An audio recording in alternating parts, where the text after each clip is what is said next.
Shalom. Shalom.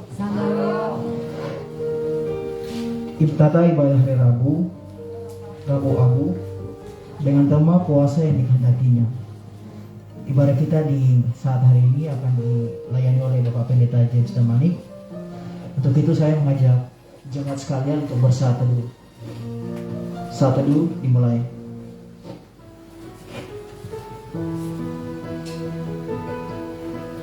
Mari kita merenungi seberapa banyak dosa yang telah kita perbuat sepanjang jalan hidup kita. Datang ke hadiratnya memohon ampun untuk segala dosa yang telah kita perbuat.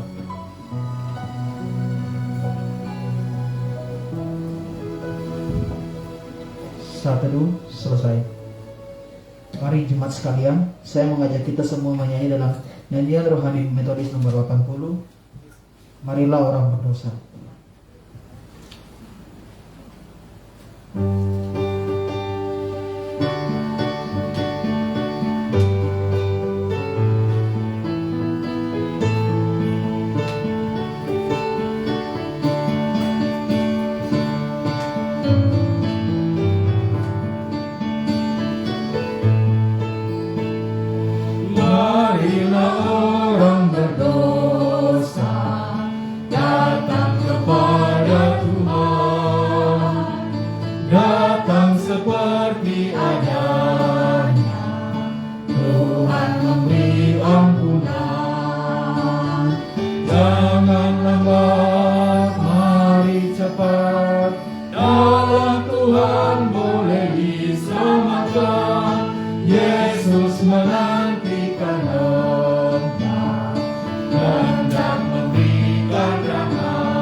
Berbahagialah orang yang engkau pilih dan yang engkau suruh mendekat untuk diam di pelantaranmu. Kiranya menjadi kenyang dengan segala yang baik di rumahmu, di baitmu yang kudus.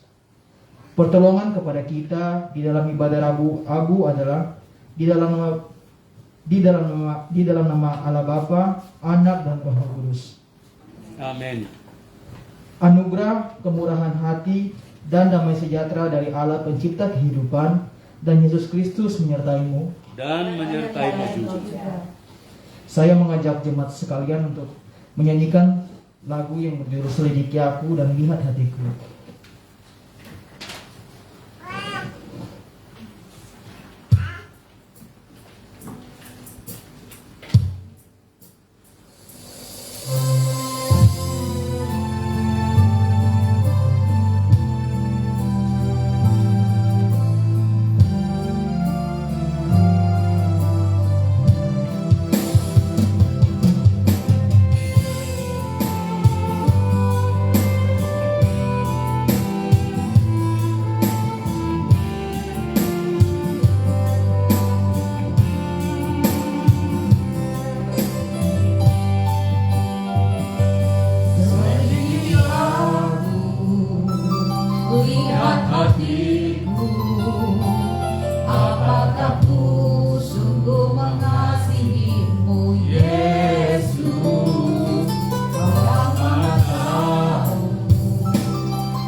sampai akhirnya kau dapati aku tetap setia.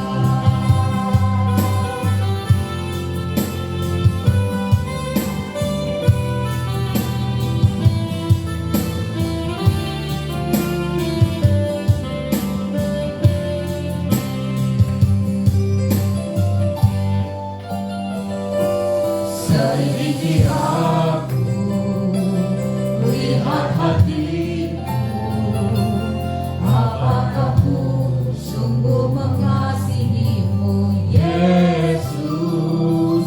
Kau yang Maha Tahu dan menilai hidupku, tak ada yang tersembunyi bagimu. Aku lihat kebaikanmu yang tak pernah habis di hidupku. Berjuang sampai akhirnya kau dapati aku tetap setia.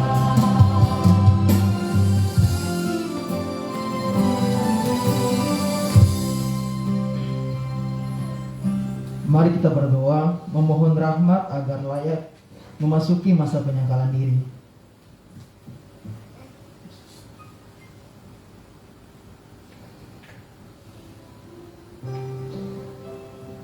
Bapa Sang Pengasih, Allah yang mengasihi kami sebagaimana kami ada. Kami datang membawa segala keterbatasan kami di hadapan-Mu. Mampukanlah kami melihat cinta-Mu dalam diri kami, diri sesama kami, dan diri seluruh ciptaan-Mu. Anak Sang Damai, Allah yang memperdamaikan kami di dalam Yesus Kristus. Kami datang membawa segala kekepanaan kami di hadapan-Mu.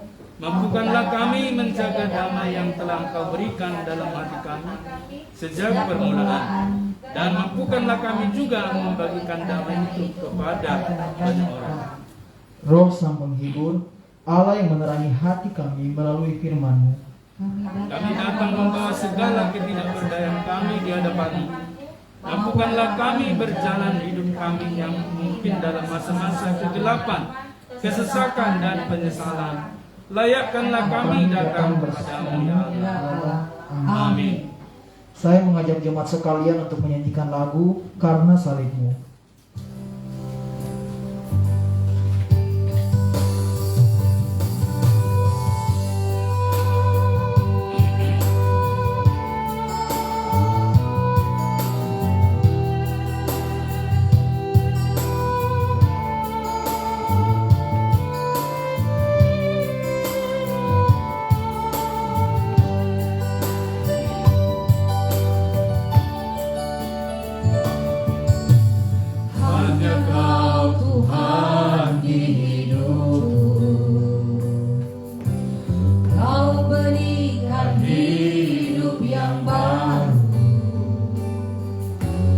Darah-Mu menyucikan, pulihkan hatiku, ku nyatakan Kaulah segalanya.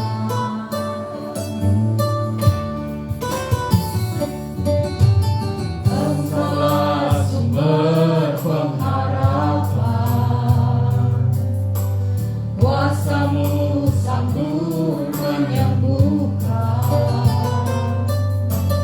Jiwaku pun berserah hanya kepada-Mu, Yesus, Kaulah segalanya.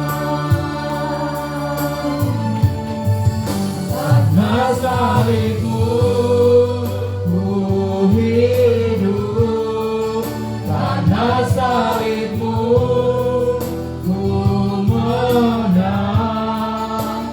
Engkau yang berkuasa, sanggup untuk melakukan mujizat-Mu.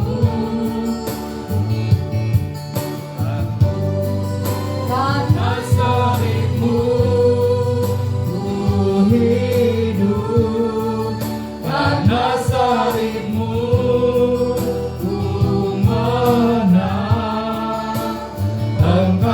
yang berkuasa sanggup untuk melakukan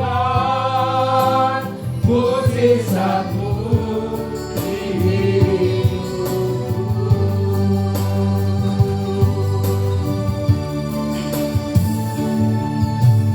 Hanya Kau Tuhan di hidupku.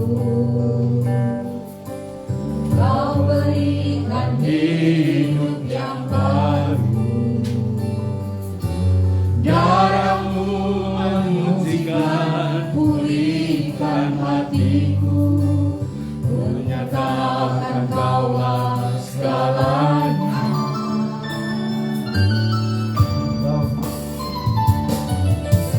Engkaulah sumber pengharapan.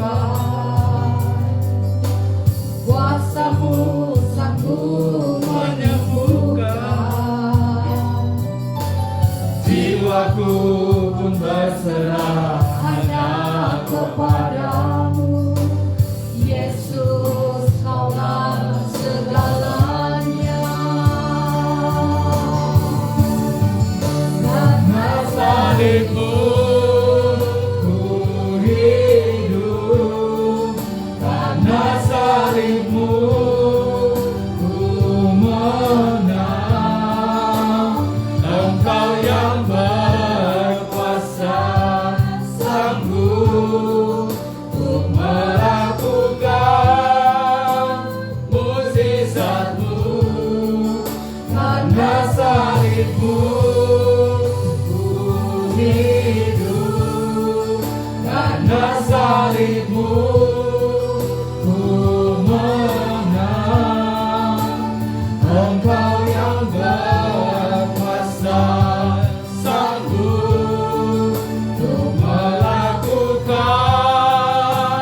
mukjizat-Mu di hidupku.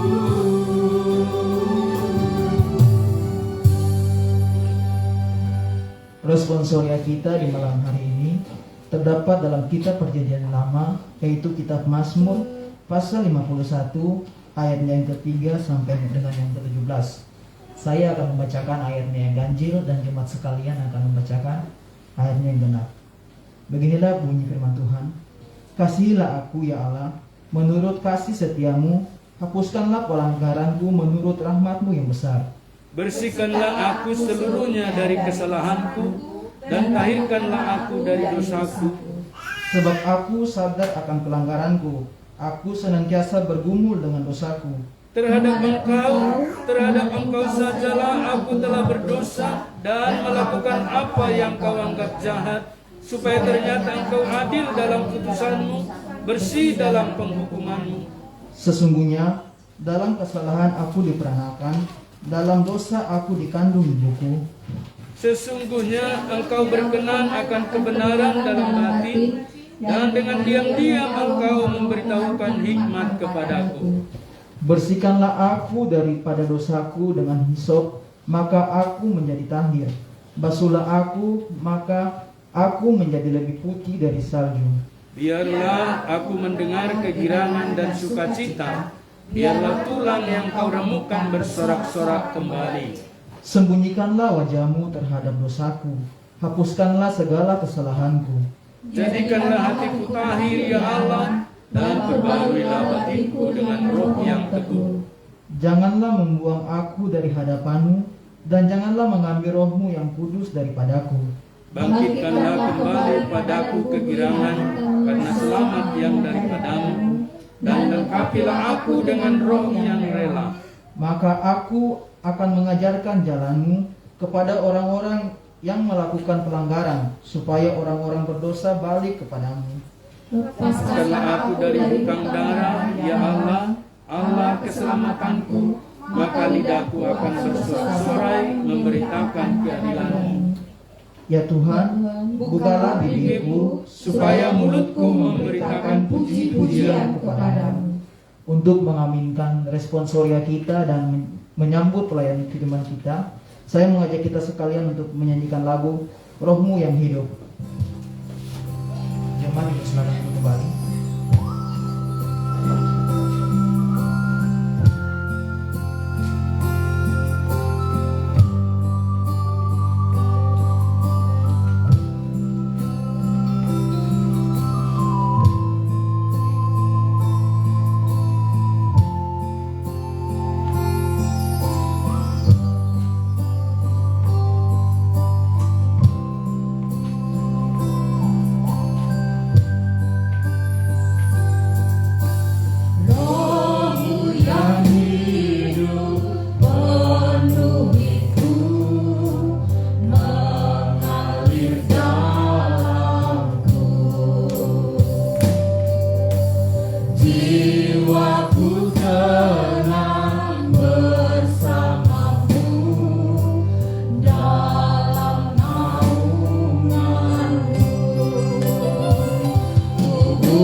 Damai sejahtera Allah yang melampaui akal pikiran kami manusia yang berdosa, sehingga Roh-Mu yang kudus menerobos jauh masuk ke dalam relung hati kami, membongkar yang terselubung, sehingga kami putih, bersih oleh karena anugerah penebusan-Mu ya Tuhan di kayu salib. Di dalam ibadah Rabu Abu ini kami datang tersungkur di hadapan-Mu, menyelesaikan segala pergumulan kami sepanjang tahun yang belum terselesaikan dan tuntas. Dan hari ini Bapa, kami menyelesaikannya sebagai pribadi yang telah dimenangkan Kristus di kayu salib. Dan tolonglah kami Bapa menerima firman. Dalam nama Yesus kami berdoa dan menyambut perkataan. Amin. Firman Tuhan pada saat ini diambil dari Matius pasal 6 ayat yang ke-6 sampai dengan 18. Demikian firman Tuhan. Saya akan membaca untuk kita sekalian. Silakan jemaat membuka Alkitab bersama dengan saya dan menyimak. Matius pasal 6 ayat yang ke-6 sampai dengan ke-18. Tetapi jika engkau berdoa, masuklah ke dalam kamarmu, tutuplah pintu dan berdoalah kepada Bapamu yang ada di tempat tersembunyi, maka Bapamu yang melihat yang tersembunyi akan membalasnya kepadamu. Lagi pula dalam doamu itu janganlah kamu bertele-tele seperti kebiasaan orang yang tidak mengenal Allah. Mereka menyangka bahwa karena banyaknya kata-kata doanya akan dikabulkan. Jadi janganlah kamu seperti mereka, karena Bapamu mengetahui apa yang kamu perlukan sebelum kamu minta kepadanya. Karena itu berdoalah demikian: Bapa kami yang di sorga, dikuduskanlah namamu, datanglah kerajaanmu, jadilah kehendakmu di bumi seperti di sorga. Berikanlah kami pada hari ini makanan kami yang secukupnya, dan ampunilah kami akan kesalahan kami seperti kami juga mengampuni orang yang bersalah kepada kami. Dan janganlah membawa kami ke dalam pencobaan, tetapi lepaskanlah kami daripada yang jahat. Karena Engkaulah yang empunya kerajaan dan kuasa dan kemuliaan sampai selama-lamanya. Karena jikalau kamu mengampuni kesalahan orang, maka Bapamu yang di sorga akan mengampuni kamu juga.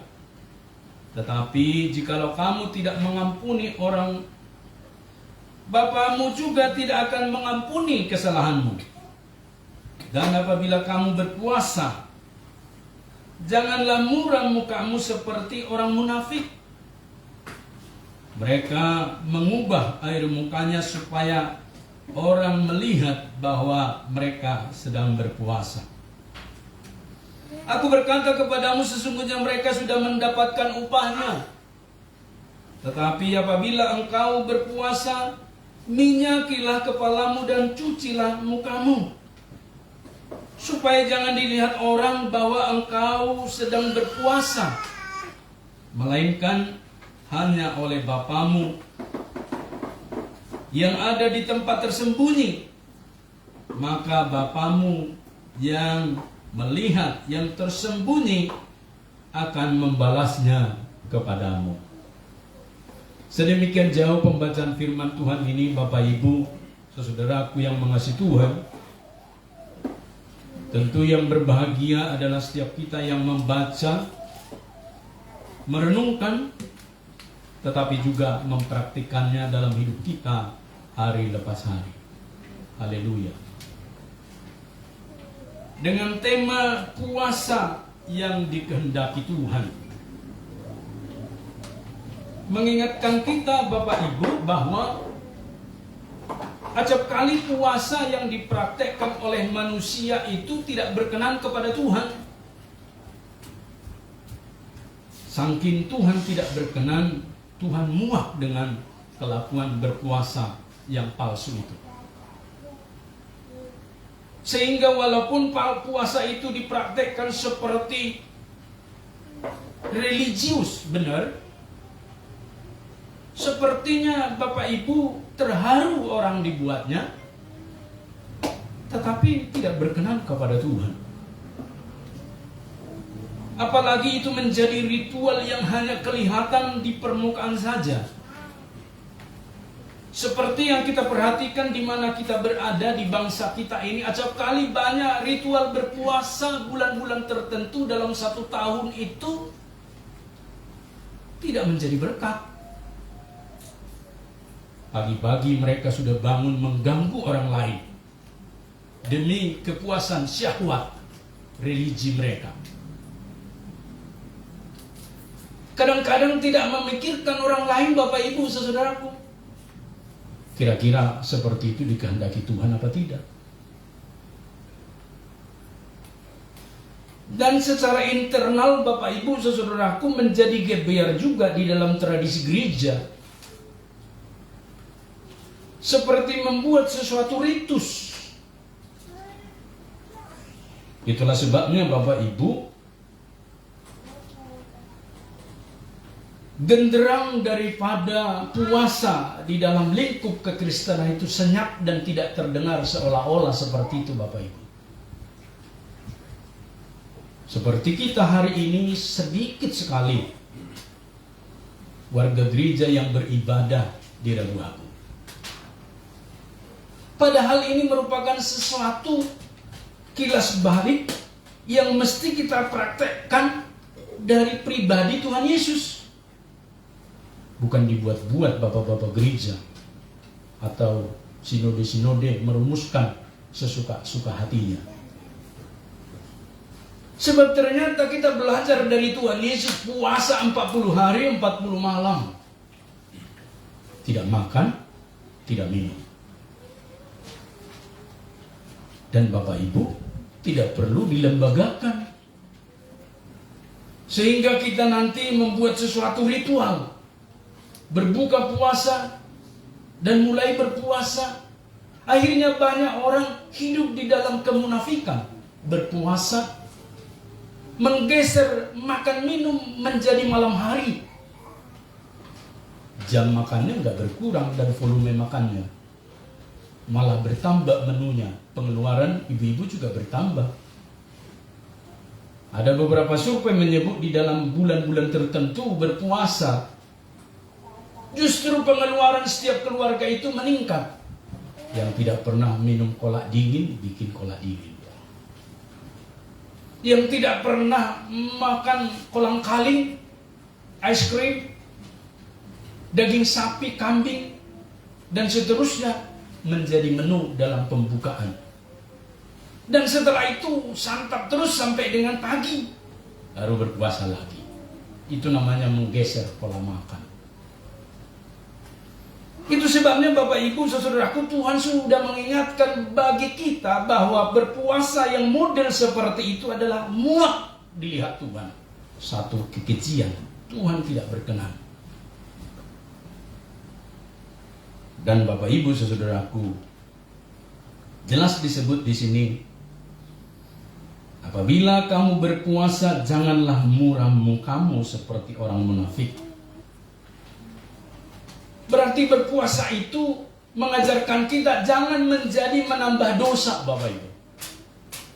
Kan banyak orang melakukan praktek agama, justru semakin menambah dosanya. Itulah sebabnya disebut di sini dengan kata munafik. Munafik itu Bapak Ibu, orang yang terbiasa dengan kelakuan yang berbeda. itu munafik. Di dalam Kamus Besar Bahasa Indonesia disebut munafik itu adalah lain di bibir, di perkataan, lain di pikiran, lain di hati. Jadi Bapak Ibu saudaraku, kalau kita masih mempraktekkan lain, berarti kita masuk kategori munafik Bapak Ibu. Itulah sebabnya pada bagian ini dalam pengajaran Yesus di bukit, salah satu yang menjadi pokok dari pengajaran dia berdoa dan juga berpuasa. Karena ini dua hal yang berbeda. Tetapi dua hal yang sama yang tidak boleh dipisahkan. Artinya Bapak Ibu saudaraku, berdoa adalah doa yang sungguh-sungguh dinaikkan kepada Tuhan, yang bagian daripada jiwanya. Kan acap kali kita berdoa, doa yang standar, STD. Tidak mengalir dari jiwa kita atau roh kita Bapak Ibu.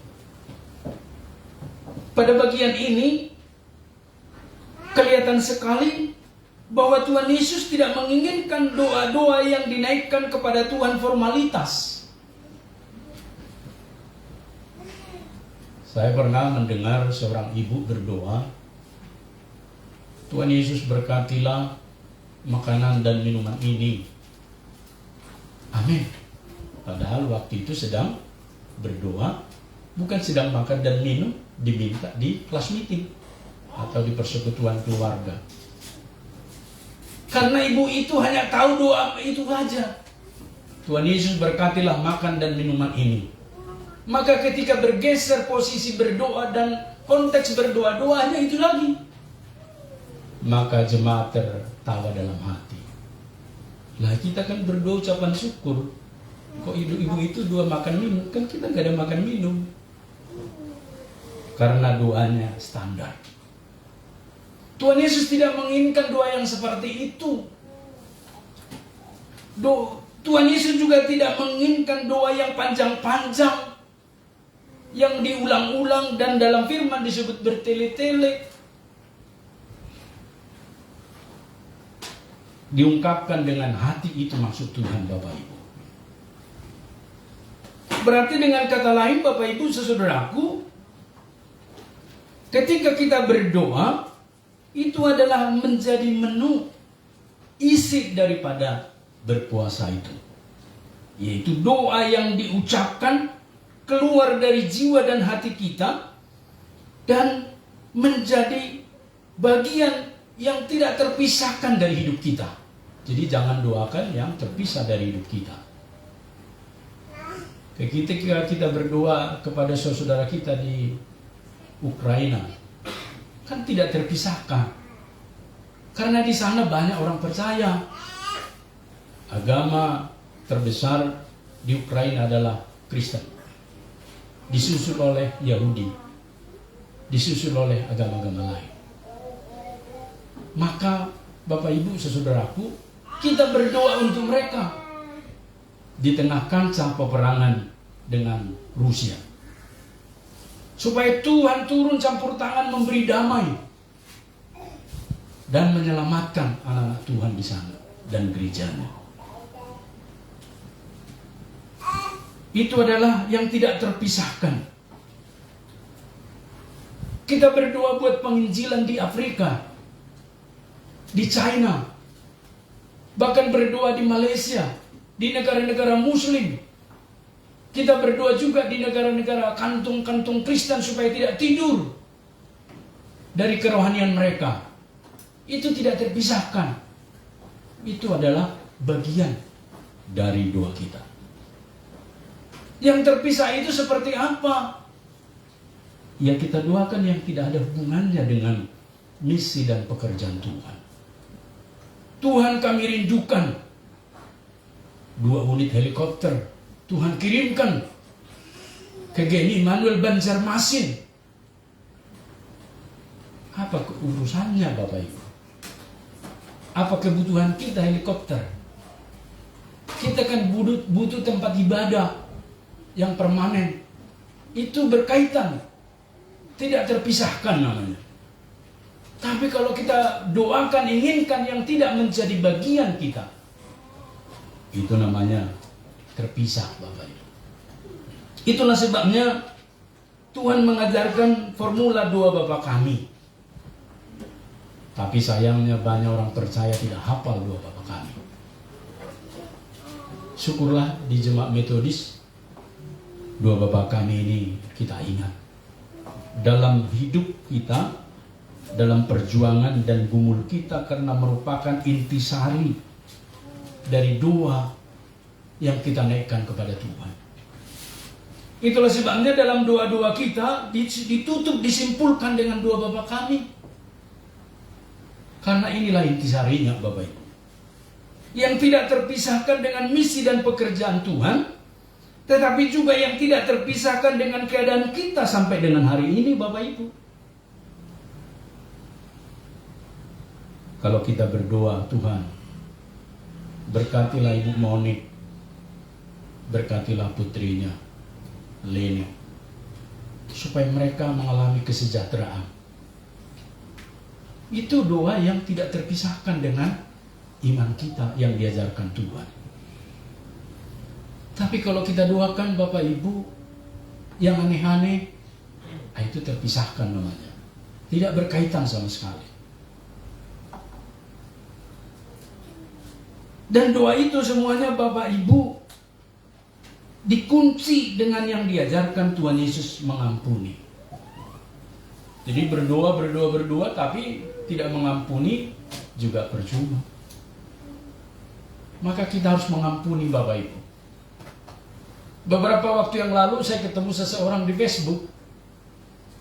Teman saya waktu dulu dan saya sudah lupa, jangankan wajahnya, namanya pun saya lupa. Tapi ketika dia ingatkan, lalu saya baru ngeh. Ada satu peristiwa tentu pernah saya melukai hatinya. Walaupun di Facebook saya ucapkan minta maaf. Maaf ya, titik-titik, saya sebut nama. Waktu itu tidak sempat minta maaf karena saya belum bertobat. Hari ini saya menyadari semua kalau masih hidup harus diampuni. Saya mengampunimu dan ampuni juga saya ya. Hehehe, dijawab. Gitu aja jadi persoalan. Kan kita baru ketemu katanya. Bagi saya itu persoalan Bapak Ibu. Kalau bisa semua kita selesaikan yang masih bisa kita temui, karena menyangkut dengan doa-doa kita yang harus kita naikkan kepada Tuhan supaya tidak ada penghalang Bapak Ibu. Dan baru ketika kita berpuasa, lega rasanya. Berpuasa ini memang bukan satu topik yang menarik dalam sejarah gereja. Karena acap kali berpuasa ini menjadi bagian yang dianggap seperti menyogok Tuhan. Jadi orang berpuasa seperti supaya mendemonstrasikan satu penyogokan kepada Tuhan supaya berbelas kasihan dengan kita yang seperti sedang menyiksa diri dengan kelaparan dan kehausan. Padahal tidak demikian Bapak Ibu. Tapi memang kalau tidak diisi dengan motivasi yang benar dan Tuhan serta penyembahan, memang itu menjadi diet. Seperti yang dipraktekkan banyak orang hari ini, berjuang supaya bisa diet. Saya heran Bapak Ibu, bisa berjuang. Padahal sebenarnya santai saja. Tuhan, saya mau 40 hari ke depan ini berdiam diri dengan Engkau, mengisi hidup saya dengan Engkau, supaya Engkau berkuasa atas semua jejak-jejak karya dan pelayanan saya, pekerjaan saya, hidup saya, sekolah saya, agar saya semakin serupa dengan Engkau. Maka kita dedikasikan sesuatu di dalam puasa itu. Bisa saja kita tidak makan minum. Bisa saja kita tidak makan saja, tapi minum. Bisa saja Bapak Ibu kita jam tertentu saja. Bisa dari pagi sampai jam 12. Karena berpuasa kita bukan diatur oleh satu aturan-aturan yang kaku yang dibuat manusia. Tapi puasa kita diatur oleh Tuhan dengan hati nurani, Bapak Ibu. Itulah sebabnya kalau saya berpuasa selalu hari Minggu sampai jam 12. Lalu kemudian berbuka. Dan tidak perlu kita tunjukkan kepada orang sedang berpuasa. Karena seperti yang kita pahami di dalam Alkitab ini, seperti yang diberitahu oleh Tuhan Yesus, ada 3 bentuk puasa yang utama yang diajarkan firman Tuhan, baik perjanjian lama sampai perjanjian baru. Yaitu yang biasa berpantang semua makanan, artinya tidak makan, tidak minum, yang keras, yang lembut, tidak minum, pokoknya pantang tidak makan. Itu model yang pertama. Ada yang seperti itu? Ada, dan banyak yang mempraktekkan. Tuhan Yesus sukses mempraktekkannya. Dia kan manusia 100%. Dan banyak orang telah mempraktekkan itu. Tetapi juga yang kedua, ada puasa yang sepenuhnya tidak makan tetapi bisa minum seperti yang saya sebutkan tadi. Misalnya Esther pasal 4 ayat 16. Puasa yang dilaksanakan pada waktu tertentu, tidak lebih dari 3 hari. Tidak makan, tidak minum 3 hari. Esther praktekkan, bukan? Akhirnya tercapailah tujuan dan kehendak Tuhan atas bangsa Israel tidak dipunahkan, Bapak Ibu. Dan juga Bapak Ibu, Tuhan Yesus telah mempraktekkan itu. Dan yang ketiga, puasa sebagai pembatasan makan dan minum. Contohnya Daniel, Bapak Ibu, dia tidak mau makan makanan yang dihidangkan oleh raja. Dia hanya makan sayur-sayuran. Jadi kalau ada yang makan sayur-sayuran saja, demi perintah Tuhan, excellent, good. Tapi kalau saya mau makan sayur-sayuran supaya saya kelihatan langsing, kinclong wajah saya, tidak benar. Tujuannya berarti tubuhnya. Kalau Daniel tujuannya menyenangkan Tuhan. Paham ya Bapak Ibu? Jadi orang Kristen boleh nggak diet? Tidak secara langsung. Karena kita mempraktekkan, mendharma baktikan untuk Tuhan, dampaknya baru kelihatan. Jadi tujuannya bukan untuk diet dan kinclong. Sebab ternyata banyak juga orang yang makan daging panjang umur juga dan diberkati Tuhan juga. Contoh Raja Daud. Dan banyak contoh di Alkitab panjang-panjang umur. Itulah sebabnya Bapak Ibu, pembatasan ini puasa membatasi. Ada orang berpuasa bertekad karena masa lalunya mungkin dipenuhi dengan tua. Apa ya tua bahasa Indonesianya? Frans. Minuman keras. Alkohol ya, alkohol. Minuman keras itu saya nggak tahu sekeras apa dia. Alkohol, arak. Ya karena dulu ketika mabuk itu dia hampir nabrak orang. Lalu berjanji, Tuhan saya tidak mau lagi bersentuhan dengan alkohol. Itu merupakan satu puasa Bapak Ibu. Ada orang mempuasakan dirinya, tidak lagi merokok. Ya. Jadi dia tanya kan, mana ayatnya di Alkitab pendeta tidak boleh merokok katanya. Ya karena waktu itu kan pabrik rokok belum ada. Dan tanaman tembakau belum jadi produk perkebunan. Jadi belum ada memang. Tetapi yang mengikat daripada itu ke depan sudah ditahu Tuhan. Di mana dalilnya? Ya jangan mengotori tubuhmu. Tapi kalau di perjanjian lama kan disebutkan Kejadian 1. Ya. Tundukkanlah semuanya itu. Tunduk. Jadi kalau kita mengelola bumi termasuk tumbuh-tumbuhan harus bisa kita tundukkan, kita kelola, kita kuasai. Tetapi dalam faktanya tumbuh-tumbuhan, tembakau itu, ganja itu menguasai kita, tidak terkendali. Maka kalau habis makan apa yang kurang? Kata mereka. Betul ya? Selalu ada yang kurang. Maka mereka merokok. Itu penutup katanya. Baru sempurna. Itu namanya dia dikendalikan, Bapak Ibu. Karena nikotin itulah yang mengendalikannya. Berarti terbalik. Tumbuhan yang menguasai dia. Padahal firman Tuhan sebutkan dalam kejadian itu, kejadian 1, tundukkan dan berkuasalah atas ikan-ikan di laut, burung di udara, tumbuh-tumbuhan, hewan-hewan. Kita yang berkuasa. Kalau sampai mereka menguasai kita, kan sudah terbalik. Siapa penerima mandat? Kita, Tuhan. Kita manusia dari Tuhan. Itulah sebabnya Bapak Ibu saudaraku, puasa ini penting, mengingatkan kita begitu banyak yang harus kita koreksi dalam diri kita di hadapan Tuhan. Itulah sebabnya di dalam tradisi gereja diaturkan hal yang demikian, beranjak dari cara-cara umat Tuhan di perjanjian lama, orang Yahudi. Jadi tidak serta-merta ini buatan dari orang-orang Romawi, tokoh-tokoh gereja, bukan. Berpuasa 40 hari ini adalah bagian yang telah ditradisikan di dalam umat Tuhan Israel Yahudi.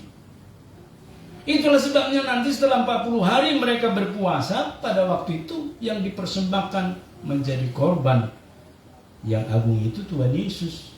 Kan bertepatan Paskah mereka dengan pada waktu Tuhan Yesus disalibkan. Dari sanalah ditarik Bapak Ibu. Jadi tidak serta-merta puasanya Kristen itu dikarang-karang, tapi meneruskan tradisi firman Tuhan dari umat Israel sampai kepada kita hari ini.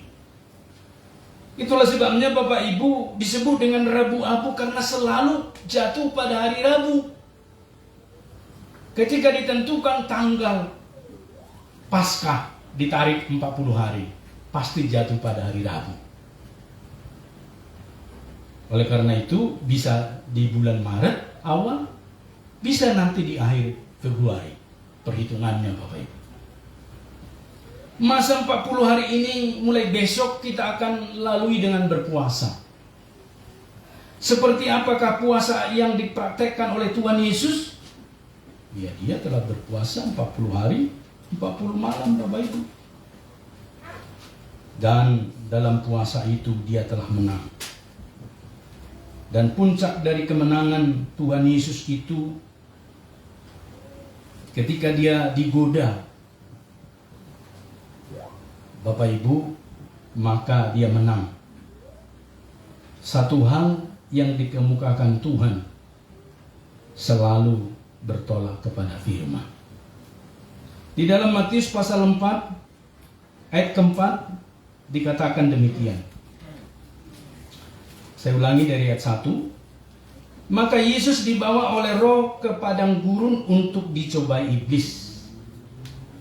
Dan setelah berpuasa 40 hari 40 malam, akhirnya laparlah Yesus. Iya, karena dia manusia.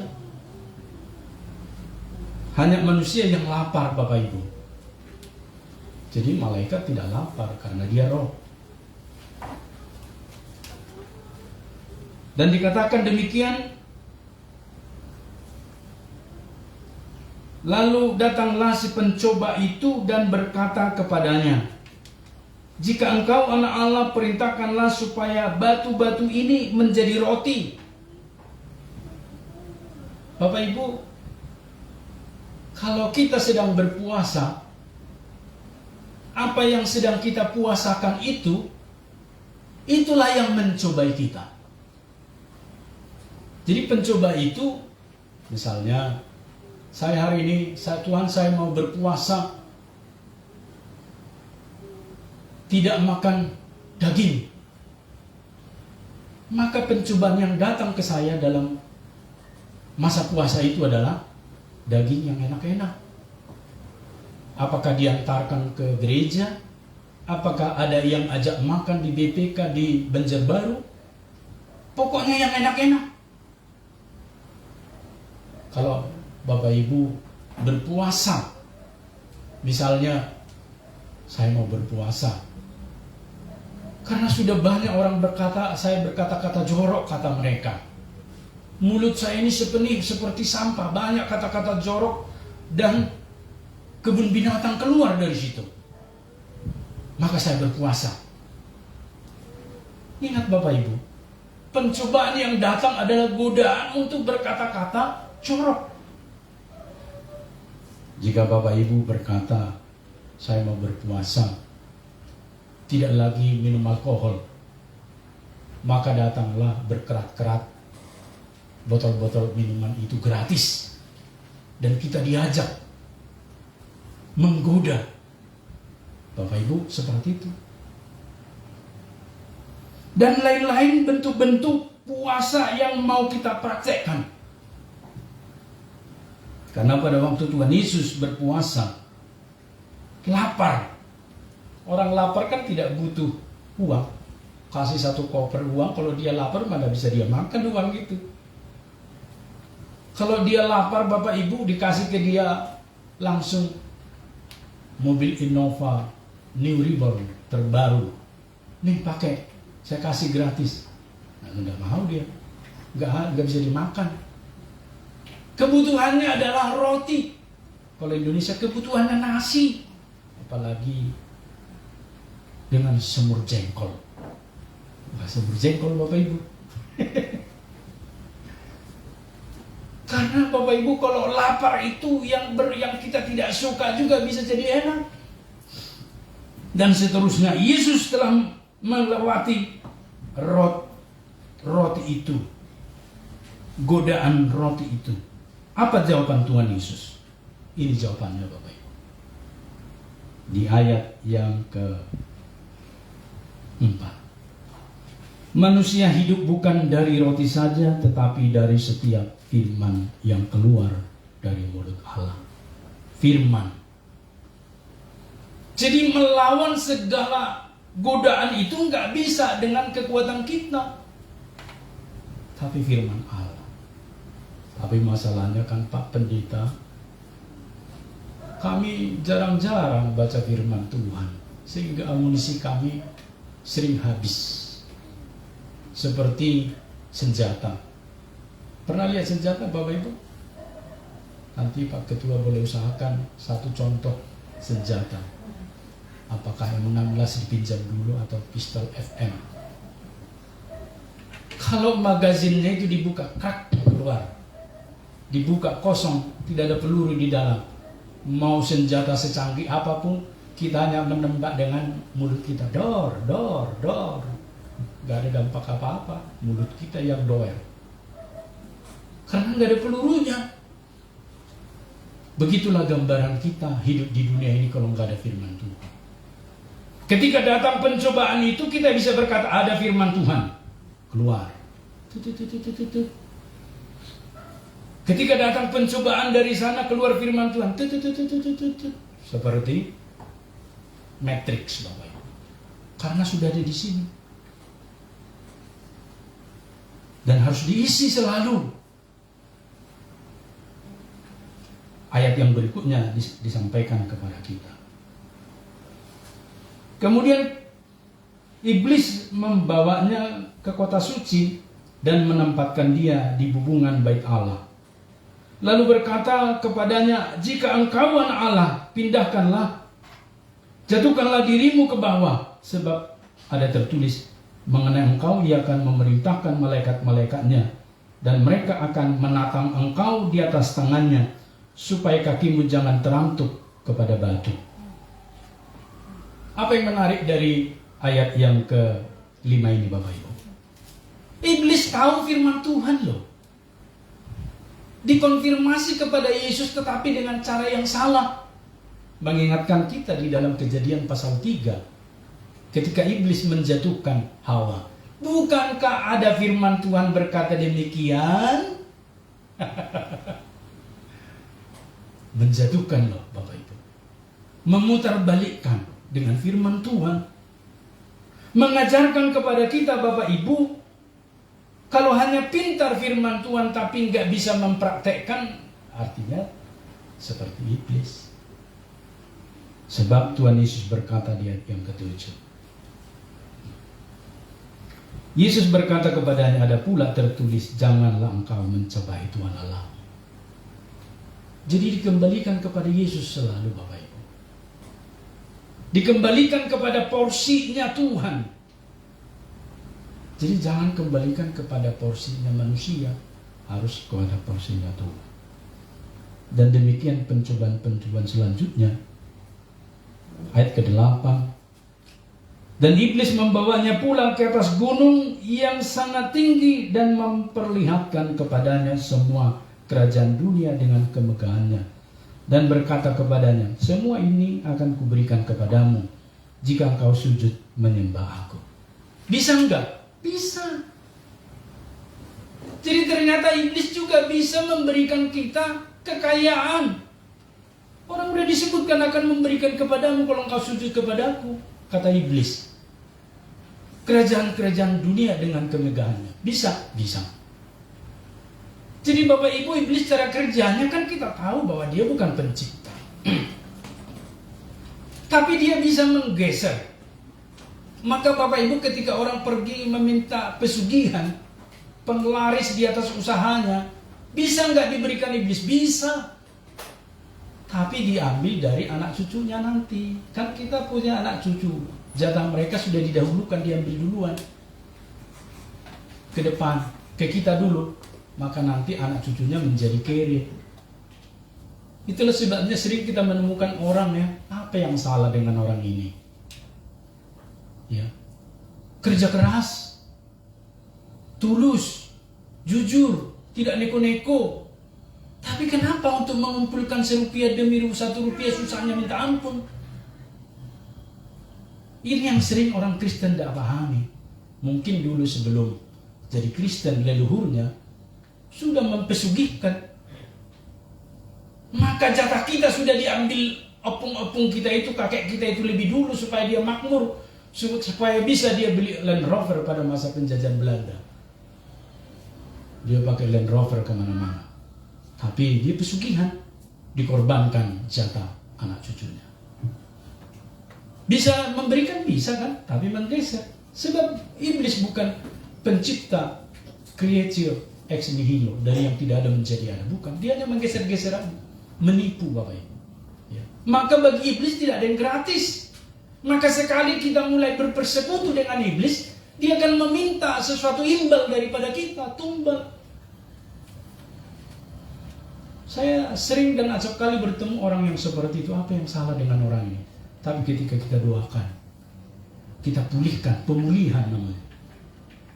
Diputus mata rantai ke atas, dia menjadi ciptaan baru. Ketika dia mulai berdagang tambal ban misalnya, berhasil. Dari tambal ban punya angkot. Angkot apa namanya di sini? Taksi. Dari taksi dia punya depot.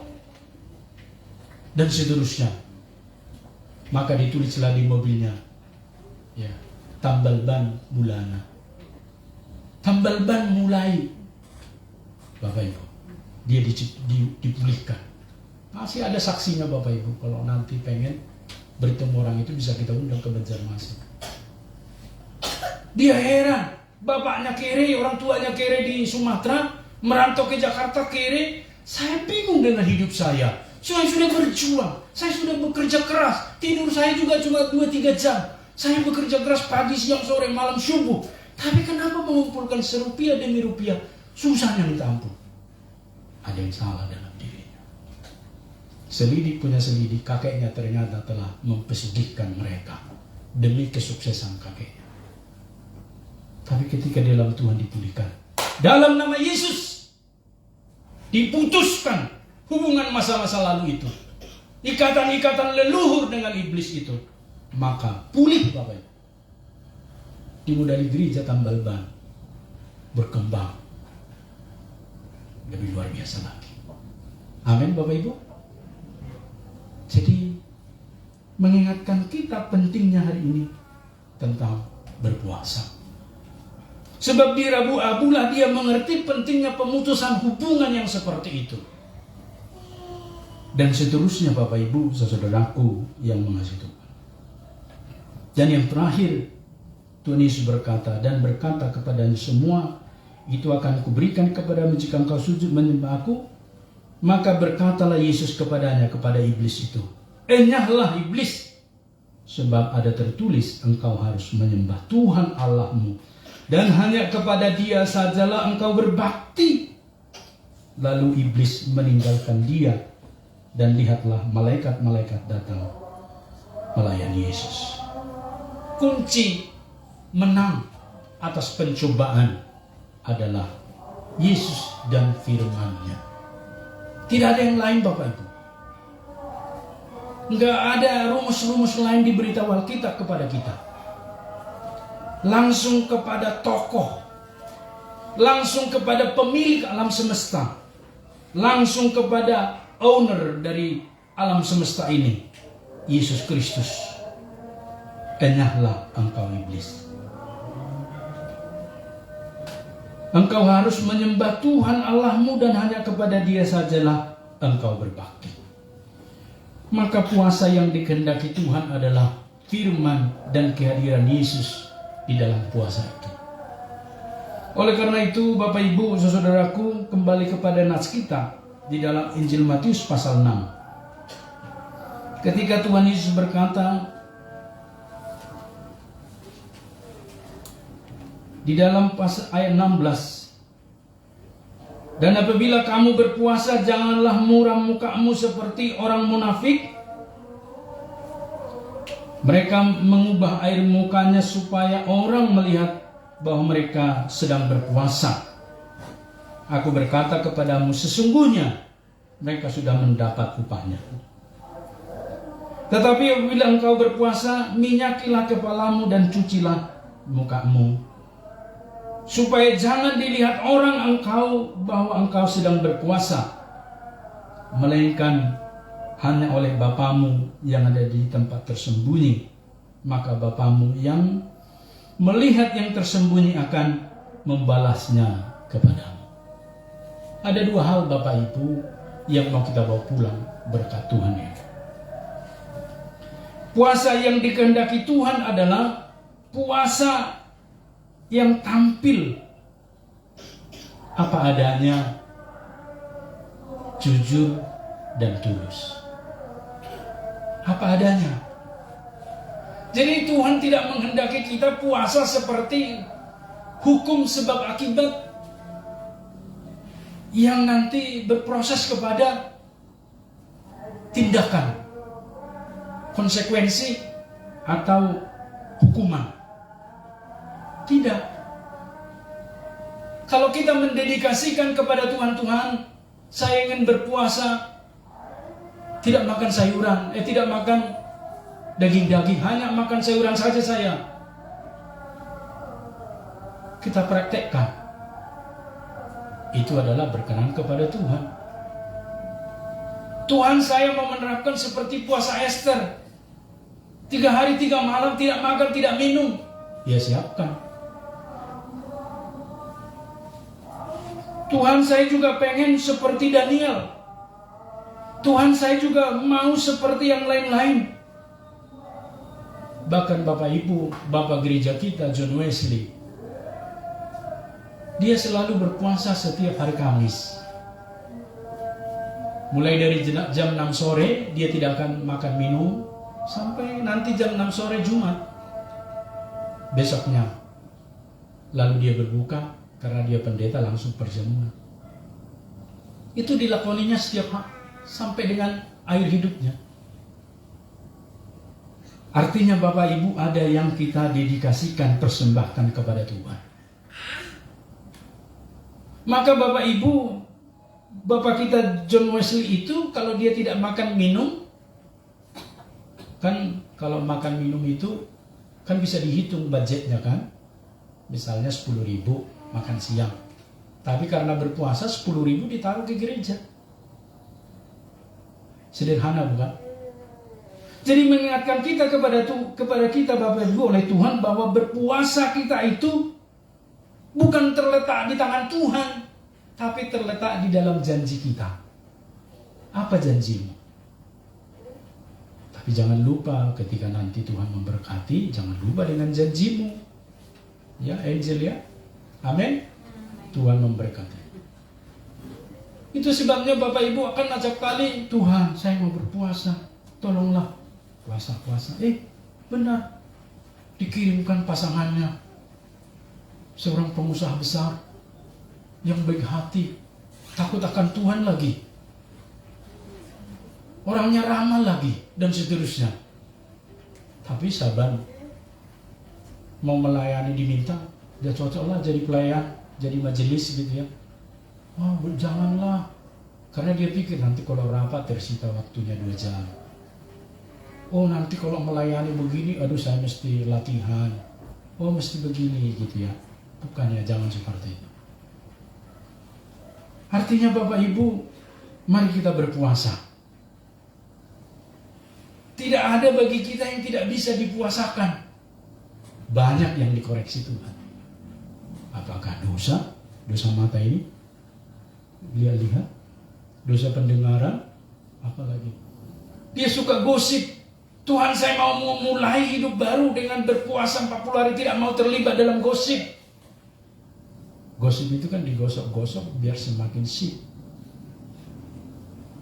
Kan si A ngomong, kau tahu nggak si B itu begini? Oh, tidak hanya begitu, ditambah dia. Itu namanya gosip. Digosok-gosok menjadi sip. Tetapi Bapak Ibu, semua bisa kita praktekkan. Amin. Jadi berarti mulai besok kita berpuasa. Jadi kalau sampai orang Metodis, puasa enggak? Enggak. Ah, salah. Puasa enggak? Puasa. Tapi kalau ditanya puasa apa, ya baru jawab. Puasa tidak makan, tidak minum. Puasa makan sebagian. Puasa jamnya saja. Puasa tidak berkata-kata jorok. Puasa hidup boros. Konsumerisme. Ya untunglah pandemik mall tidak buka. Sebab banyak orang jatuh di sana. Asal dilihat sesuatu, pengen digesek kartu 4C gitu. Masih ada kartu itu Bapak Ibu? Masih punya ya? Super punya. Kartu gesek-gesek itu. Saya pun heran. Dahsyatnya kartu itu. Digesek bisa keluar handphone. Digesek bisa membeli pakaian. Banyak orang jatuh karena gesek-menggesek Bapak Ibu. Jadi kita harus kontrol. Makanya orang Metodis itu hidupnya sebenarnya sederhana. Tidak perlu hidup kita macam-macam.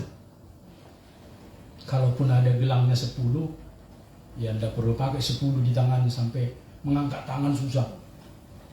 Ya. Kalaupun ada rantainya misalnya setebal ini, sampai terbungkuk-bungkuk dia membawa itu. Jadi beban. Jangan, gak usah dibawa pendapat. Maka orang-orang Metodis ini terkenal orang-orang yang sederhana. Tapi memiliki hati menjangkau orang kepada Kristus.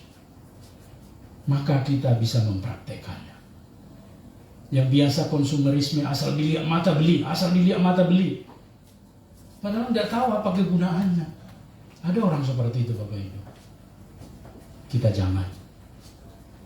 Begitu juga dengan makan. Asal lihat makanan pengen dicicipi terus. Mulai kontrol diri berpuasa. Kita juga mulai berpuasa dengan waktu yang berkenan kepada Tuhan. Banyak waktu kita gunakan untuk sesuatu yang tidak berkenan kepada Tuhan. Saya heran ya Bapak Ibu. Saya bangun jam 2. Masih banyak yang ketawa di depan itu. Katanya. Terus sebentar dia keluar.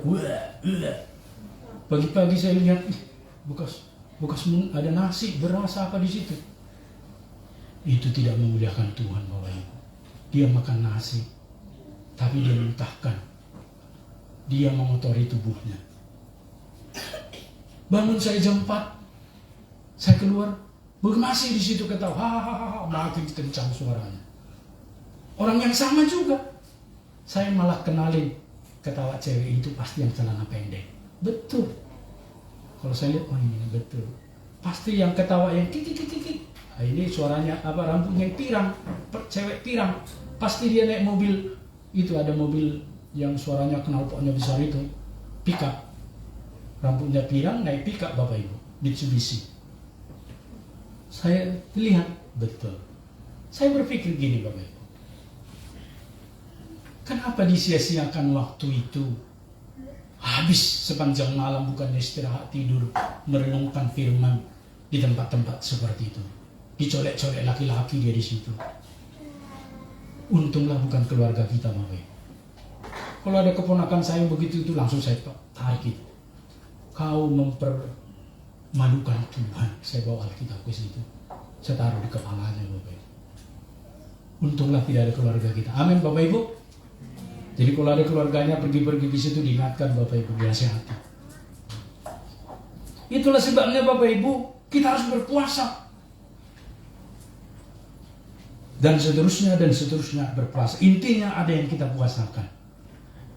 Dan mulai besok kalau ada yang berpuasa tidak makan minum, boleh berbuka puasa dengan saya di gereja. Karena mulai besok kita akan berpuasa Bapak Ibu.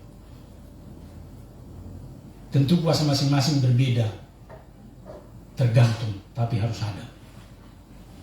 Mengajarkan kepada kita hari ini Bapak Ibu, saudaraku, Tuhan memberikan kepada kita cara atau sesuatu yang kita dedikasikan. Dan yang kedua, bahwa berpuasa itu berkaitan dengan Bapa kita. Kan kalau bicara dengan Bapa kan tidak perlu pakai toa. Saya sudah tes beberapa kali anak saya kalau bicara, sampai dia lembutnya berbicara. Saya kadang-kadang bilang, vokalmu tidak jelas. Tapi sebenarnya itulah cara orang berbicara ke Bapaknya. Lembut, pelan. Maka Bapak Ibu mengingatkan kita bahwa berbicara kepada Tuhan itu personal. Dalam doa-doa kita naikkan keinginan-keinginan kita kepada Tuhan, ucapan syukur kita kepada Tuhan, dan segala hal yang telah kita praktekkan. Maka di dalam Rabu Abu ini, maka kita isilah dengan berdoa dan membaca firman Tuhan. Maka itulah yang berkenan kepada Tuhan, yang dikehendakinya, sehingga tidak sia-sia 40 hari ini kita terapkan. Karena kita melakukannya karena mengasihi Tuhan. Terakhir Bapak Ibu, di dalam Kolose 3 disebutkan, apapun juga yang kamu perbuat, perbuatlah seperti untuk Tuhan dan bukan untuk manusia. Artinya Bapak Ibu, ketika kita berpuasa, itu kita praktekkan untuk Tuhan dan bukan untuk manusia. Amin. Kita berdoa. Bapa di surga, kami berterima kasih, mengucap syukur dalam segala hal karena Tuhan menginginkan kami dalam pembaruan hidup dan mengingatkan kami yang berkenan kepadamu. Puasa adalah puasa yang menjadi tekad kami dan yang menyenangkan hati Bapa di tempat tersembunyi. Tolonglah kami Bapa, dalam nama Yesus kami berdoa. Amin.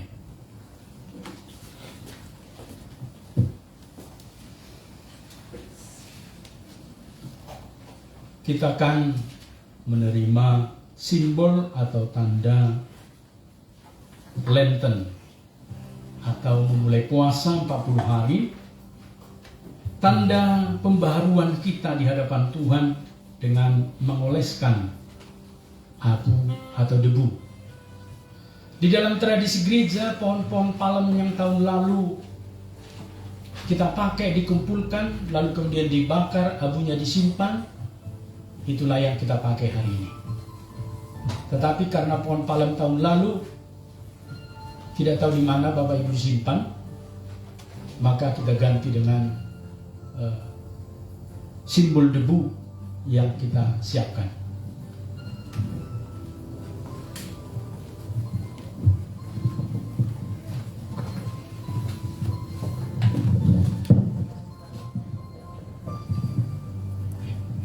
Karena ini adalah simbol Bapak Ibu, iman kita jangan melekat di sini. kita mengingat bahwa kita adalah debu dan akan kembali menjadi debu. Yang kekal itu adalah iman kita. Yang kekal itu adalah Tuhan kita. Maka nanti ketika kita menerima pengolesan abu, maka kita mengingat kita ini adalah abu, debu, dan kembali kepada debu. Selidiki aku.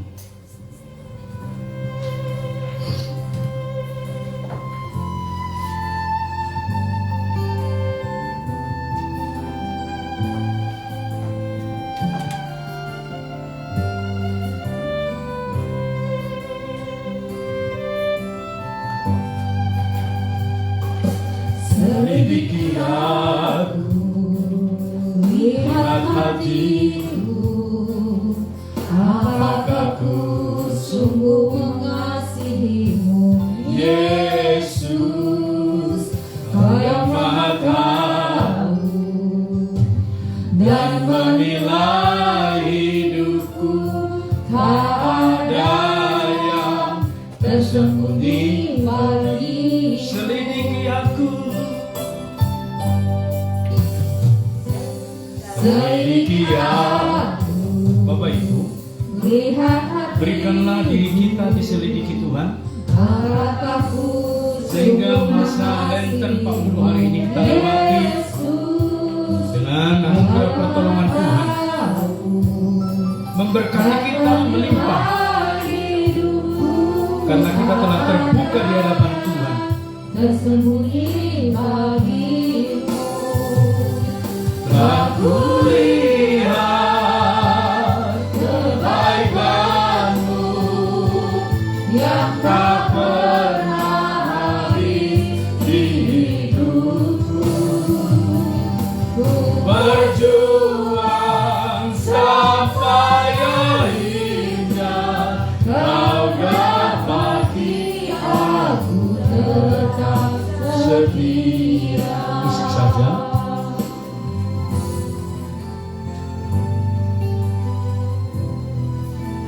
Hari ini Tuhan berbicara kepada kita tentang sesuatu yang harus kita praktekkan dalam kuasa hidup kita. Ambillah tekad dan sebutkanlah itu di hadapan Tuhan. Dan belajarlah setia.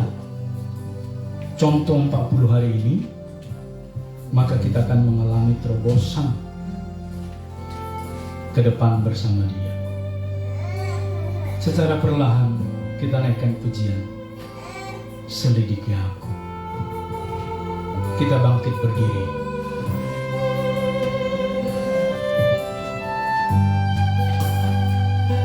Selidiki aku, lihat hatiku, apakah ku sungguh mengasihimu, Yesus,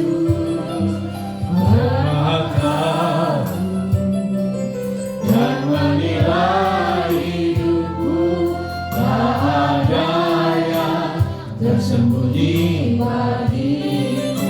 Telah kulihat kebaikan-Mu,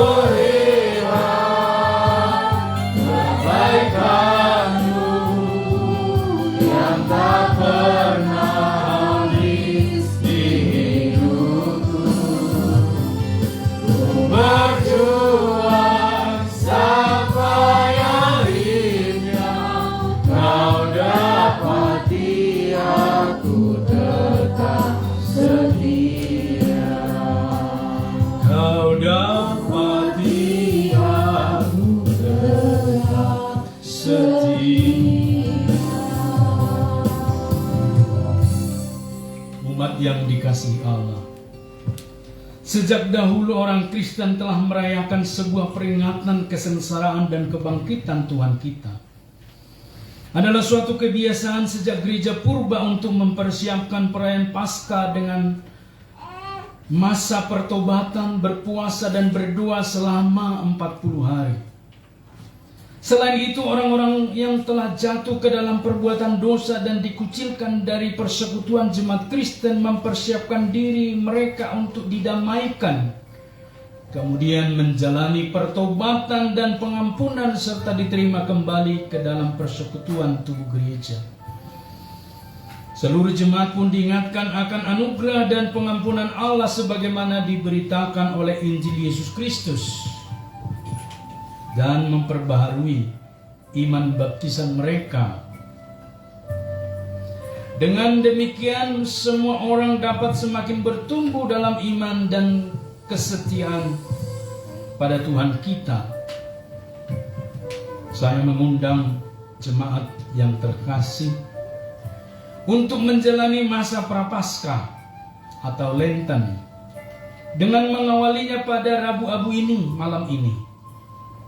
Marilah selama 40 hari dalam kerendahan hati kita menilai diri, bertobat, berdoa, menyangkal diri, berpuasa, berpantang, mengosongkan diri, membaca serta merefleksikan firman Allah sebagai simbol kefanaan diri dan pertobatan. Saya mengundang Bapak, Ibu, saudara-saudari, anak-anak untuk menerima abu sebagai tanda dari pertobatan dan keinginan murni manusia yang fana untuk tetap setia menjalani masa Prapaskah ini. Mari kita menyatakan tekad dalam doa bersama. Ya Tuhan Allah yang Maha Kuasa, Engkau menciptakan kami dari debu dunia ini. Kiranya debu tersebut dapat menjadi tanda kepada diri kami, serta menjadi tanda penyesalan kami. Kiranya debu tersebut menjadi pengingat bahwa hanya oleh kasih karunia-Mu kami memperoleh kehidupan kekal melalui nama Yesus Kristus Juru Selamat kami. Amin. Mari dimulai dari depan, kita satu persatu ke depan berjalan menerima tanda.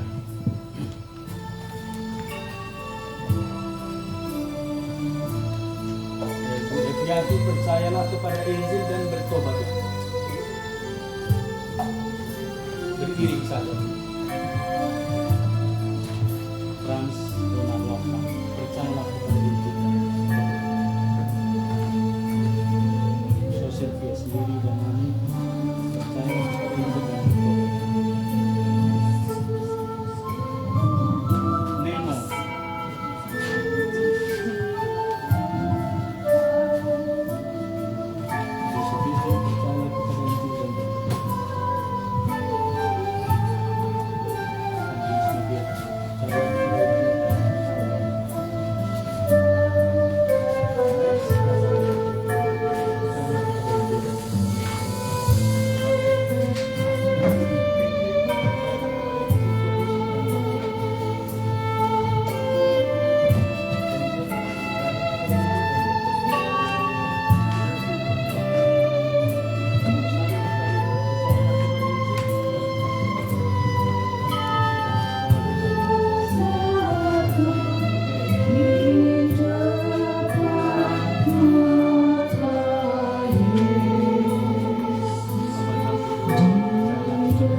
Nemo.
kita mengingat dosa kita dan kemurahan hati Allah yang tidak terbatas.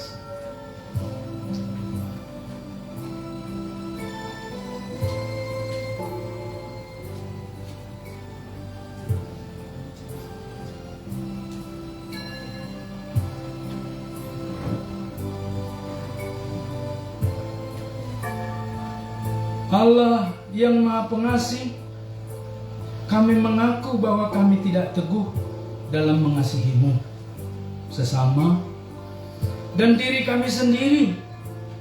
Kami masih memiliki patokan tertentu dalam mengasihi, yakni mengasihi orang yang mengasihi kami dan tidak memedulikan orang yang tidak mengasihi kami. Kami masih belum mengasihi seperti Kristus mengasihi. Ampunilah dan kasihanilah kami, ya Allah. Ya Allah yang Maha Pengampun, kami mengaku bahwa kami tidak sempurna dalam mengampuni. Kami kerap menganggap diri paling benar, tidak bersedia mendengar penjelasan orang lain, bahkan menutup pintu pengampunan. Kami kurang merendahkan diri seperti Kristus merendahkan diri. Ampuni dan kasihanilah kami, ya Allah. Allah yang penuh belas kasih, kami mengaku bahwa kami terkadang tidak tulus dan memilih-milih dalam menolong sesama. Kami mengharapkan orang yang kami tolong tetap berbuat baik, bahkan menuruti keinginan kami. Kami belum menunjukkan belas kasih sama seperti Kristus menunjukkan belas kasih. Ampuni dan kasihanilah kami, ya Allah. Allah Sang Kepala Gereja, kami mengaku bahwa kami belum menjadi gereja yang sepenuhnya. Kami masih terlalu sibuk memperhatikan hal-hal lahiriah gereja sampai kami lupa memperhatikan orang-orang yang ada di dalamnya. Kami masih belum mengenal dan mendoakan saudara dalam jemaat ini. Kami masih belum peka terhadap kesusahan dan penderitaan sesama kami. Kami juga kerap mengatasnamakan pelayanan demi kepentingan kami sendiri. Kami menghakimi orang lain atas nama pelayanan, kurang setia, kurang fokus, dan kurang serius. Kami tidak mengosongkan diri sebagaimana Kristus telah mengosongkan diri. Ampuni dan kasihanilah kami, ya Allah. Kiranya Engkau berkenan menerima pengakuan jujur kami ini malam ini. Dalam kemurahan hati-Mu, ampuni kesalahan yang telah kami perbuat. Tolong kami untuk bertobat dan memperbaiki diri kami, serta berjalan dengan rendah hati bersama-Mu, Allah kami dan sesama kami. Amin. Kepada setiap orang yang dengan menyesal telah mengaku dosa dan bertobat, disampaikan berita pengampunan dosa sebagaimana tertulis di dalam Mazmur 30 ayat 6. Sebab sesaat saja ia murka, tetapi seumur hidup ia murah hati. Sepanjang malam ada tangisan, menjelang pagi terdengar sorak-sorai. Syukur kepada Allah. Kita akan menyerahkan persembahan kita. Bapak Ibu, kami informasikan bahwa diedarkan 2 kantung persembahan. 1 kantung untuk kas gereja kita, dan sesuai dengan keputusan konferensi tahunan, 1 kantung lagi untuk GMI Pos Pelayanan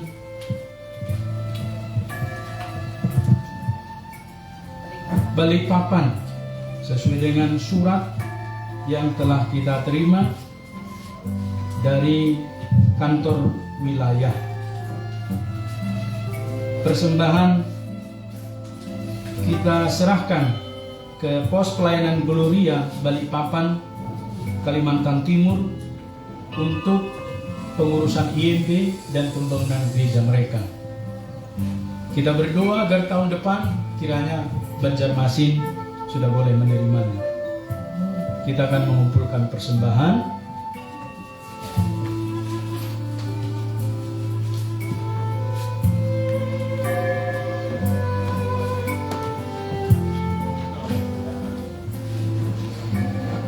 Janganlah kamu mengumpulkan harta di bumi gegar dan karat merusaknya, dan pencuri membongkar serta mencurinya. Tetapi kumpulkanlah bagimu harta di surga. Di surga gegar dan karat tidak merusaknya, dan pencuri tidak membongkar serta mencurinya. Untuk mengumpulkan persembahan kita, saya mengajak jemaat sekalian menyanyi dalam nyanyian rohani metodis nomor 60 di depan mata Yesus.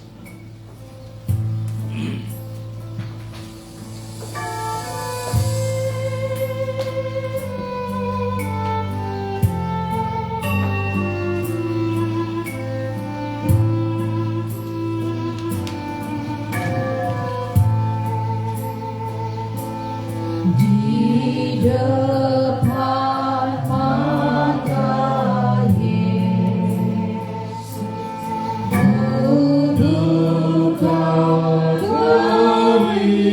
kudukan kehidupanku dan isi hati yang keruh di depan mata Yesus. Di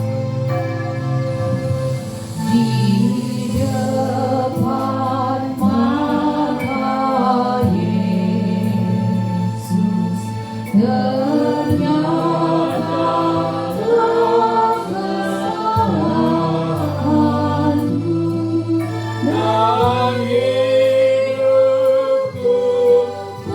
mata Yesus, ternyata kesalahanku dan hidupku perisamu di depan mata Yesus.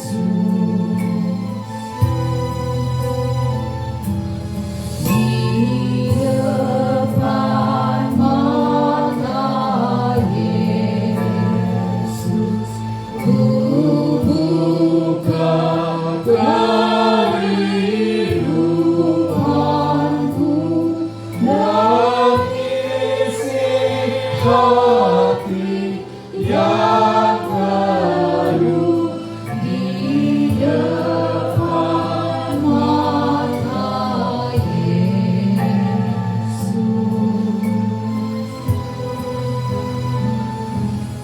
Di depan mata Yesus, ternyatalah kesalahanku dan hidupku perisamu di depan mata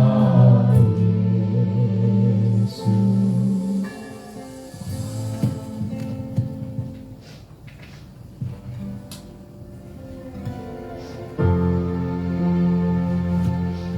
Mohon Tuhan memberkati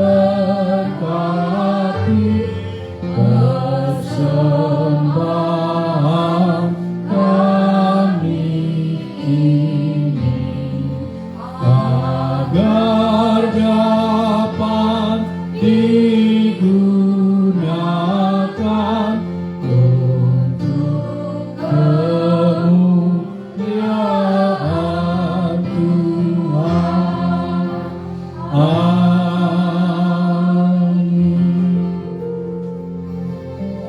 Bapa di surga, terimalah persembahan yang kami kumpulkan untuk khas gereja dan untuk GMI Pos Pelayanan Gloria Balikpapan untuk membangun dan pengurusan IMB serta hal lain yang mereka butuhkan.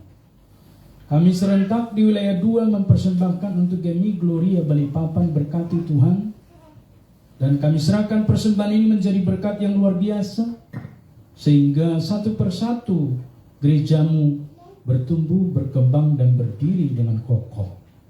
Tolonglah kami yang menyerahkan persembahan ini menjadi berkat, dalam pekerjaan usaha, dan juga di dalam hidup kami dengan kesehatan yang dari Tuhan. Kami mengucap syukur untuk kami Immanuel Banjarmasin, kehadirannya memasuki tahun ketiga di Banjarmasin.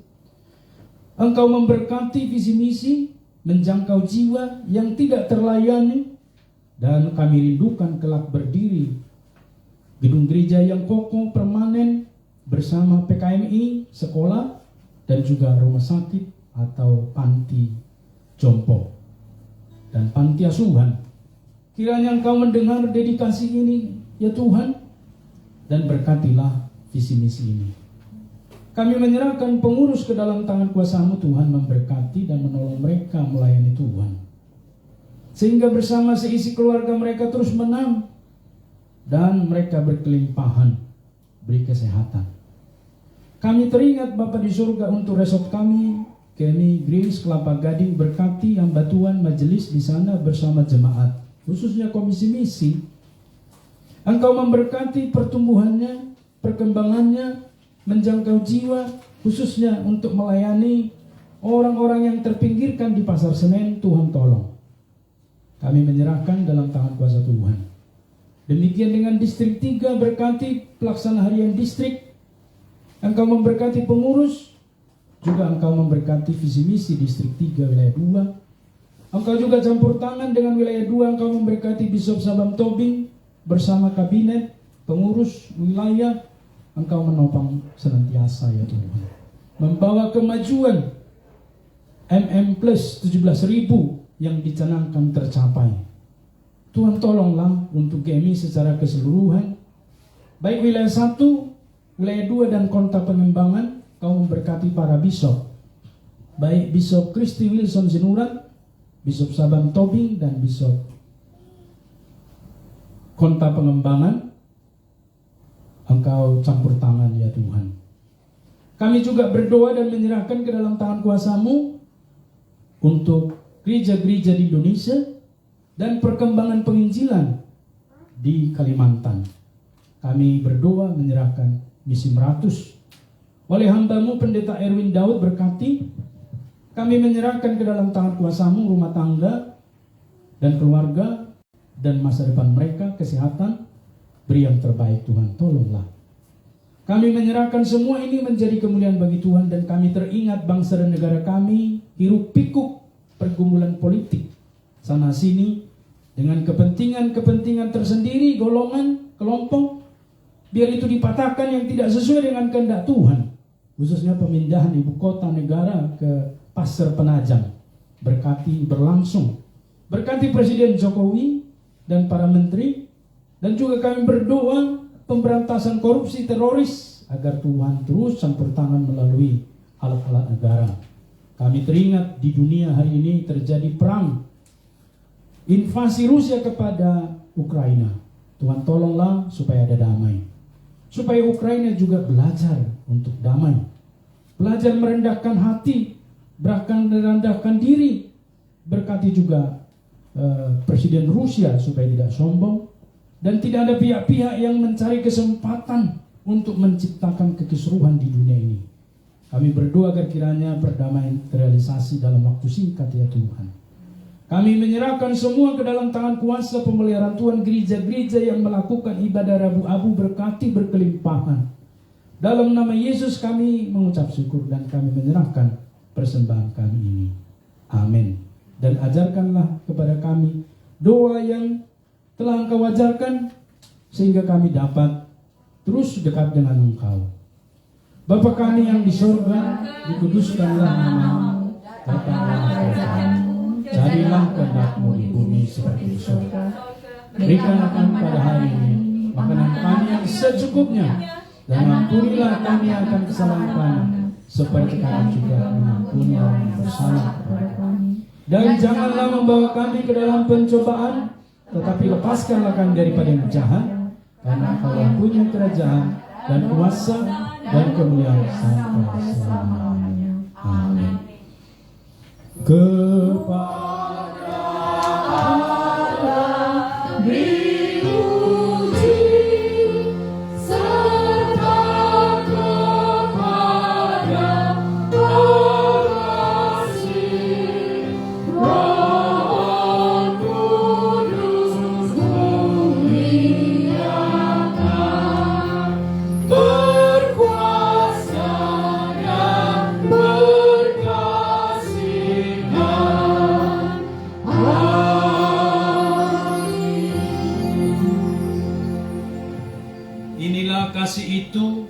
bukan kita yang mengasihi Allah.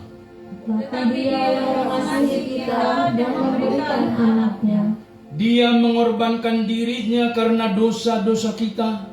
yang melalui Dia kita dapat hidup. Apabila Allah mengasihi kita begitu sungguh, Maka kita pun mengasihi dengan sungguh kepada sesama. apabila kita mengasihi satu sama lain, Maka Tuhan tinggal di dalam kita.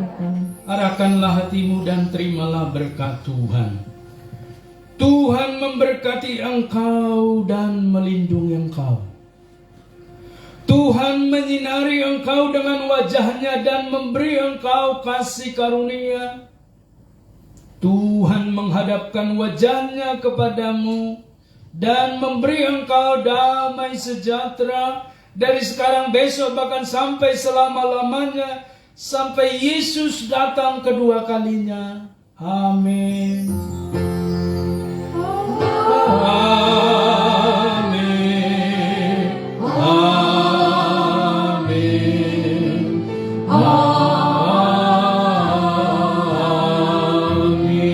Amin. Amin. Silakan duduk. Saat teduh pribadi. Tuhan Yesus memberkati. Ibadah kita selesai. Dan sambil bersalam-salaman kita naikkan pujian dalam Yesus kita bersaudara.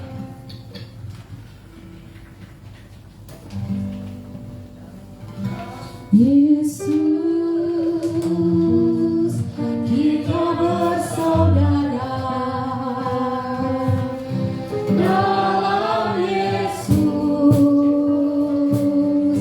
kita bersaudara. Dalam Yesus, kita bersaudara. Sekarang dan selama-lamanya. Dalam Yesus, kita bersaudara. Pujilah aku Tuhan. Pujilah aku Tuhan.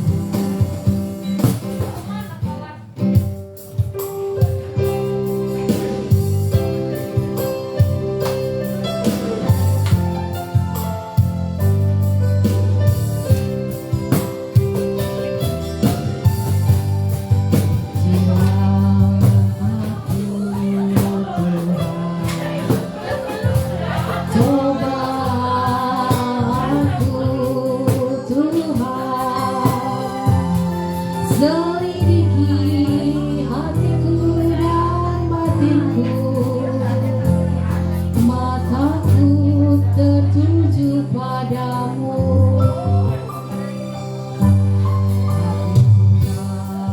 Padamu Tuhan, aku rindu hadiratmu.